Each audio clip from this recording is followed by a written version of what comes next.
हज पर जाने वाले तमाम मर्द और औरतों को बनारस के नौजवान उल्मा व फजला की तंजीम दावतुल हक की तरफ से आपको सूचना दी जाती है कि दिनांक 19 अप्रैल शनिवार को सुबह 10 बजे से 12:30 बजे तक मर्दों के लिए मस्जिद पाकड़ तल्ले मोहम्मद शहीद में और औरतों के लिए पाकड़ तल्ले लालू हाफिज जी के मकान में हज तरबियती कैंप रखा गया है,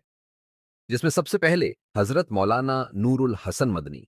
साहब उस्ताद मदरसा मजहरुल उलूम बनारस हुदूद हरम ममनुआते एहराम मकामाते मुकद्दसा के आदाब और अहकाम के बारे में दर्स देंगे। उसके बाद मुफ्ती शहर बनारस हजरत मौलाना मुफ्ती अब्दुल बातिन नुमानी साहब इमाम व खतीब जामा मस्जिद ज्ञानवापी हज उमरा अय्याम हद तरतीब और अहकामो मसाइल के बारे में जानकारी देंगे। आप तमाम हजरात से गुजारिश है कि इस अहम तरबियती कैंप में जरूर शिरकत करें ताकि आपका हज सही हो और अल्लाह के यहां मकबूल हो।